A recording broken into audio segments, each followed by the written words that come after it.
Have you ever felt that that quiet, almost unsettling feeling, like something really fundamental about being human is maybe shifting, slipping Ah. away even in this digital world we're all in? It's Hmm. not just some vague worry, is it? It feels like a real reshaping of our life, our nature even. Yeah.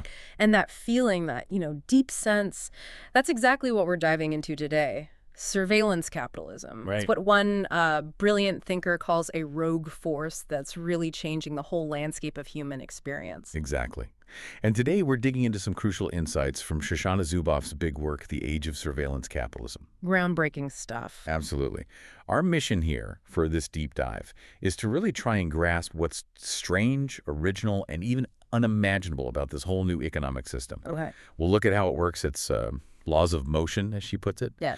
And doing that should hopefully shed some light on what Zuboff calls the possibility of a human future at the new frontier of power. So think of this as like your essential guide, your shortcut to understanding how our information age is being molded in ways we haven't seen before. We're going to peel back the layers, get past the simple ideas about tech, just marching forward, and reveal this new, powerful logic that's, well, quietly affecting every single one of us. Yeah, often without us realizing it. Okay, let's start with something that might hit close to you.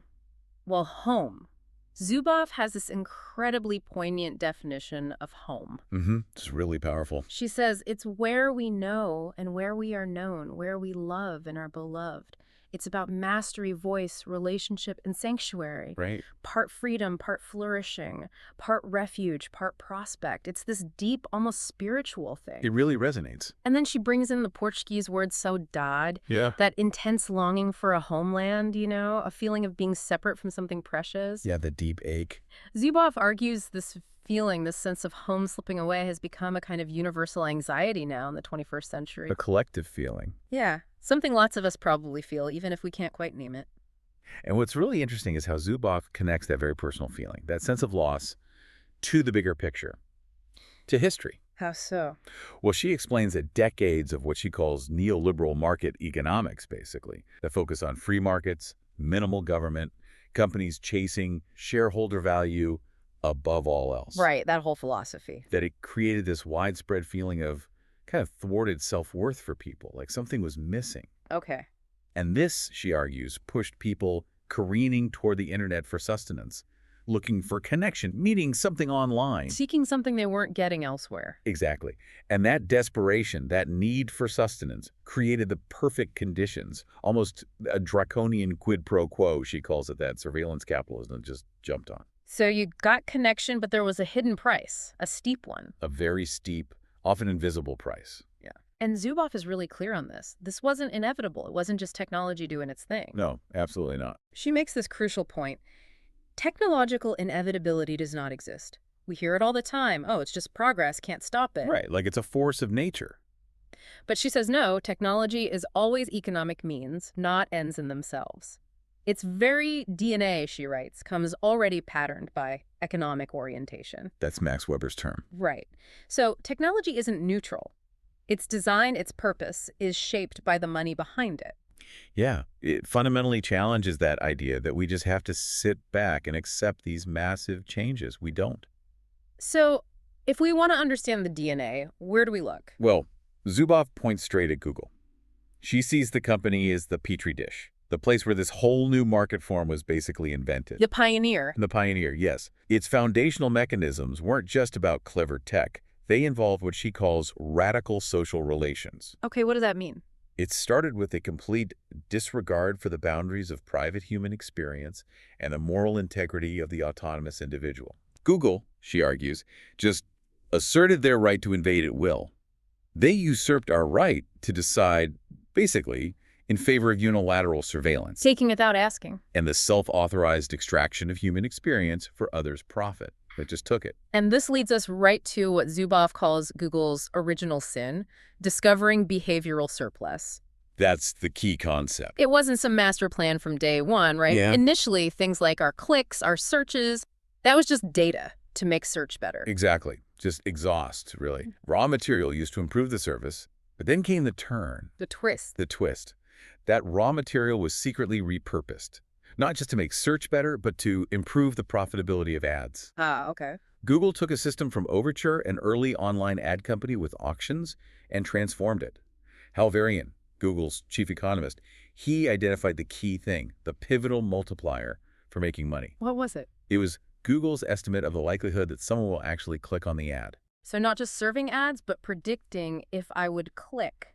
My potential became the product. Precisely. Your future behavior, your likelihood, that became the new gold. Wow. And that idea, that likelihood, it was basically written down in Google's, well, infamous 2003 patent, generating user information for use in targeted advertising. Catchy title. Right.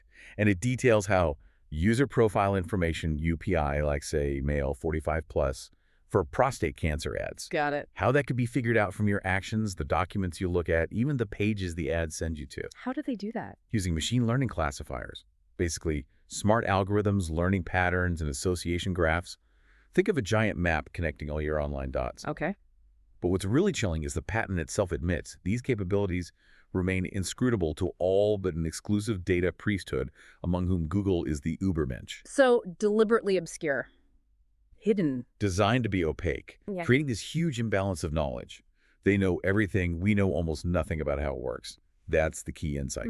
And this is what Zuboff calls Google's state of exception. Exactly. Like the company became this ruthless, muscular Mr. Hyde. Jekyll and Hyde, right? Yeah, ignoring any claims to self-determination, acknowledging no limits, basically, on what it could just find and take. All done quietly. Under an invisibility cloak, yeah.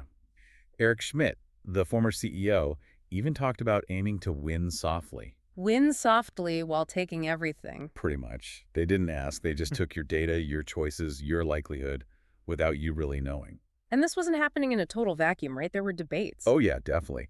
We need to remember there were early public policy debates, like about cookies, back in the late 90s, early 2000s. I remember those. Right. Early attempts were made. Institutions tried to put rules in place to prohibit this really invasive stuff, but the advertisers pushed back hard. They wanted self-regulation. Which usually means less regulation. Often, yeah.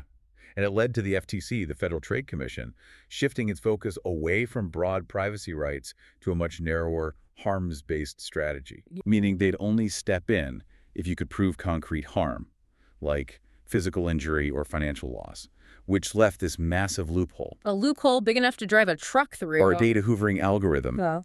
And this legal shift, it set the stage for something really quite alarming.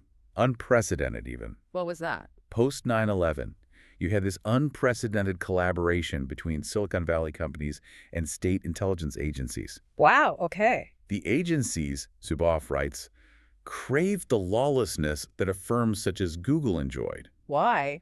Because the Supreme Court had set precedents saying there were very few privacy restrictions on business records and information that people give to third parties. That third-party doctrine. So the government couldn't easily get the data directly, but companies could. And then the government could partner with or get data from the companies. It made private firms very attractive partners for state surveillance. Can you give an example of the scale? Well, think about political campaigns. The 2008 Obama campaign, for instance, reportedly compiled significant data on more than 250 million Americans. 250 million people. Yeah, using predictive modeling that one consultant even compared to the tools of a fortune teller. Predicting voters. Predicting and influencing them. And Google's own influence operation became, as Zuboff puts it, muscular and sophisticated. How so? Beyond just lobbying. Oh, yeah. Funding university professors, for example, to do research supporting Google's positions, often without disclosing the funding source. That seems problematic. It raises serious questions. There was a case involving Barry Lynn, a scholar focused on monopolies. He was apparently fired from a foundation right after he praised a big EU fine against Google. Suggests a lot of pressure behind the scenes. Huge pressure to protect their interests, yes. So, okay. They discovered behavioral surplus. They collaborated with governments. What was the next step? Where did it go from there? Well, once you have this incredibly valuable raw material, our behavior, the next logical step, and maybe the most terrifying, isn't just to collect it, it's to predict it. Predict our every move. With increasing certainty. And this is where Zuboff talks about the prediction imperative. This drove surveillance capitalism from the online environment to the real world. Out of the browser and into our lives. Exactly. To try and approximate certainty in predicting what we'll do. This is the new reality business, she calls it. The reality business. where all aspects of human experience are claimed as raw material supplies. Not just clicks online, but what you do, where you go, how you feel in your actual physical life. And this gets hidden, doesn't it, under pleasant names? Well, absolutely. What we often see is personalization, ads that feel relevant, services tailored just for you. Zuboff argues that's frequently just a camouflage for aggressive extraction operations. Mining our lives. Mining the intimate depths of everyday lives. But, and this is crucial, it doesn't stop there at extraction. There's more. Because the most predictive data, the richest raw material supplies, they come from actually intervening in our experience to shape our behavior. Shaping behavior, not just predicting it. Shaping it, steering it in ways that benefit their commercial goals. They don't just want to know what you'll do. They want to make sure you do it. That is stark. Do you have examples? It sounds abstract. It's everywhere once you start looking. Think about the Internet of Things, IoT. Smart devices. Right? Your Roomba vacuum cleaner. There were reports it could sell floor plans of your home. Smart thermostats like Nest, smart fridges, even car dashboards. They effectively become ad platforms. So my fridge tries to sell me milk. Or learns your habits to predict other purchases. These mundane functions, Zuboff says, are basically being ransomed for behavioral surplus. Wow. What else? Consider something like Verizon's Precision ID, a carrier-level ID. It tracks your mobile browsing, often without real consent, letting advertisers build this deep, permanent profile of you. Permanent. That's the idea. And maybe the most startling thing, this idea of re-identification. Deanonymizing data. Exactly. Even data that's supposedly anonymized, like metadata, can often be de-anonymized with disturbing ease. Sometimes using just 3 public data points like your birth date, zip code, and sex. So anonymity online is basically a myth. Increasingly, yes. It's a chilling thought. Truly anonymous data is incredibly hard to achieve and maintain. This feels like it goes beyond just tracking clicks. Way beyond. It represents what Zuboff calls the rendition of intimate life. Rendition, like rendering fat. Kind of. It's like your inner world, your personality, your quirks, your emotions, even fleeting ones, things that felt private, uniquely you. Yeah. They're now being mapped, categorized, turned into data points, commodified, turned into something that can be traded. My feelings as a commodity. Essentially. Hal Varian, Google's economist again, he even argued that sharing your data with Google is like sharing sensitive info with your doctor. Trying to normalize it. Exactly. Making the deeply personal seem totally ordinary. That's a key part of the strategy. And the tech got better at this. Reading us. Oh, incredibly so. Yeah. Advancements in effective computing. Effective. Like emotions. Exactly. Teaching computers to read human emotions. It can render conscious and unconscious emotion as observable behavior for coding and calculation. Computers reading my mind. Or my face, at least. Reading your micro-expressions, your tone of voice, your text. The goal, for computers to recognize emotions as well as a third-person human observer, but faster and at massive scale. And what's the point of that commercially? Well, it led to things like emotion as a service. The original goal might have been helping people, maybe in therapy or education. Okay. But it quickly shifted to commercial uses, like predicting whether someone likes a product based on their subtle emotional reactions. Wow. So reading emotions to sell things. And it goes further. This brings us to what Zuboff calls economies of action. Economies of action. Behavior modification. Using techniques like tuning those subtle, often subconscious cues or nudges. Nudges, right. I've heard of those. Also herding, guiding groups, and conditioning, like training reflexes. How does that work in practice? There was a confidential Facebook document leaked a few years ago. Okay. It apparently outlined how the company uses psychological insights, especially on young people, to pinpoint the exact moment at which a young person needs a confidence boost. Right. Because at that moment, they're supposedly most vulnerable to a specific configuration of advertising cues and nudges. That's deeply cynical, targeting vulnerability. It's precise, tailored behavioral manipulation designed explicitly to push you towards a commercial outcome. And Pokemon Go, you mentioned that earlier. How does that fit in? Ah, yes. Zuboff sees Pokemon Go as a prime example, a living laboratory for telestimulation at scale. Telestimulation, like remote control. Almost. A huge real-world experiment in guiding and nudging people's actions remotely, like digital puppet strings, but for millions. Yeah. It's designed to automatically condition and herd collective behavior, pushing players towards specific locations in the real world. Which often happen to be sponsoring businesses. Exactly. Towards real-time constellations of behavioral futures markets. And it all happens just beyond the rim of individual awareness. You think you're just playing a game. But you're being herded. You're being guided, conditioned. Zuboff argues these aren't really games. They should be called exploitationware. Exploitationware, that's a strong term. It captures the essence of using play for systematic behavioral control and profit. This whole system of control leads to her really profound concept, instrumentarian power. Okay, instrumentarian power. How is that different from, say, totalitarianism? That's a crucial distinction Zuboff makes. Totalitarianism, like in Orwell's 1984, was the state's project of total possession. It aimed to control the soul, your inner thoughts, through fear, violence, ideology. Big Brother is watching you. Right. Instrumentarianism, though, is different. It's the market's project of total certainty. Certainty, not possession. Exactly. It aims to instrumentalize and control human experience to systematically and predictably shape behavior toward others' profitable ends. The goal isn't necessarily to own your soul, but to orchestrate your actions, to guarantee future behavior for profit. When you say orchestrate, it makes me think of B.F. Skinner. Ah, the behaviorist psychologist, yes. His radical behaviorism, that other one viewpoint. Yeah. He famously said freedom is merely ignorance waiting to be conquered. Chilling, isn't it? Skinner argued that the world within the skin, our inner lives, thoughts, feelings, it loses its preferred status. What matters is observable behavior. He even said the behavior we admire is therefore the behavior we cannot yet explain. Right. It sets this incredibly chilling stage for a society where human behavior isn't just watched and calculated, but automatically tweaked and reinforced to serve outside goals. Like we're just complex machines to be tuned and optimized. Is there anywhere this is actually happening, like fully realized? Well, Zuboff points to China as the closest example, the apotheosis of instrumentarian power. The social credit system. Exactly.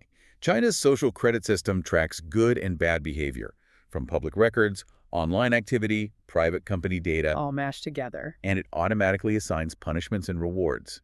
It's explicitly designed to decisively shape behavior and preempt instability. The goal is guaranteed social rather than market outcomes, but using similar instrumentarian means. A fusion of state control and this market-driven tech. A powerful, comprehensive fusion shaping almost every aspect of life, travel, jobs, loans. So that's the extreme. But what about the everyday experience? For us, living in this machine hive, as you called it. Yeah, what's the lived experience? Think about Generation Z, kids born after '96, the true digital natives. Okay. Studies Zuboff cites show their deep psychological dependency on social media, feelings of loneliness and acute disorientation when they're disconnected, That sounds familiar. and the constant social comparison online. It gets unnaturally exacerbated and intensified in these platforms. They're engineered to trigger and amplify that instinct, what biologists call homing to the human herd. Always performing, always comparing. It's a fundamental reshaping of self-perception and social interaction. Like you're always on stage for an invisible audience judging you. So the cost, what is the cost of living in the hive? That's the huge question. Yeah. Zuboff really emphasizes the erosion of sanctuary, the very idea of home. Back to home. Back to home. She says with Big Other, this pervasive, all-seeing digital presence, the universe basically takes up residence in our walls. Lovescape. It erodes the sacredness and violability and reverence that used to surround the idea of home as this unplunderable sanctuary, a place to be truly private, unobserved. That space is shrinking or disappearing. That feels like a profound loss. Is there any pushback? Any resistance? Yes, thankfully. Despite how overwhelming it seems, there are glimmers. Remember the Spanish citizens who took Google to court? Vaguely, yeah. Over search results. Over their right to be forgotten, back in 2011. It went all the way to the EU Court of Justice, and in 2014, they got a landmark ruling. Google had to delist certain results about people. A real victory. Zuboff calls it a key inflection point, a moment where democracy began to claw back rights to the future tense, people pushing back against what seemed inevitable. And that led to bigger things, right? Like GDPR. Absolutely. That EU ruling was a major catalyst for the General Data Protection Regulation, GDPR. Big step forward. What did GDPR do? It brought in stricter rules about consent, requirements for privacy by design, the right to erasure to have your data deleted, real teeth. So, problem solved. Well, not quite. Zuboff is cautious. Even with GDPR, she argues that Individuals, each wrestling with the myriad complexities of their own data protection, will be no match for surveillance capitalism's staggering asymmetries of knowledge and power. We can't fight them one by one. Think about it. Can you realistically understand Instagram's algorithms? Or manage your data preferences across thousands of apps and sites? No way. It's impossible. It makes it clear why humans cannot really comprehend these operations on their own. The system is designed to be too complex, too opaque for individuals to handle alone. So how does Zuboff see this whole system differing from, say, traditional capitalism? She points out 3 really startling ways it departs from history. Okay. 1. First, its insistence on unfettered freedom and knowledge for itself, not for us. Yeah. Complete information awareness for them, opacity for us. Double standard. 2. Second, its abandonment of long-standing organic reciprocities with people. That traditional give and take between companies and customers, where both sides usually got something clear and tangible, that's gone. It feels very one-sided now. Very. And third, its collectivist societal vision sustained by radical indifference. Radical indifference. That sounds bad. What is it? It's a chilling concept. It means that problems like information corruption think hate speech ads being targeted using terms like Jew hater, which actually happened. Horrifying. That stuff is not cataloged as problematic unless it poses an existential threat to supply operations. Meaning unless it hurts their data flow or causes a huge scandal that cuts off supply. Exactly. If it doesn't threaten the core business, the extraction and prediction, it's basically ignored. Zuboff argues the advertising industry long ago chose to sell their souls to radical indifference. Wow. And because it operates without real accountability or reciprocity, she concludes it's a profoundly anti-democratic social force. It reminds her of Thomas Paine warning about unaccountable power centuries ago. And we are seeing democracy struggling globally, aren't we? This democratic recession. Absolutely. And you see disturbing survey results where people increasingly say rule by experts or even rule by a strong leader might be good options. That's worrying. This erosion of faith in democracy happens alongside the rise of this unaccountable digital power. For many, it might seem like the only power that actually works, even if it's working against them. So connecting all these dots, what's ultimately at stake here? Is it just about privacy, losing personal information? Zuboff argues it's much, much deeper than that. It's not just about personal information. What's truly at stake is the human expectation of sovereignty over one's own life and authorship of one's own experience. Sovereignty over my own life, authorship of my experience. Yes. That includes the inward experience from which we form the will to will, that core part of you that decides, intends, chooses. My agency. Your agency, exactly. Yeah. And also the public spaces to act on that will.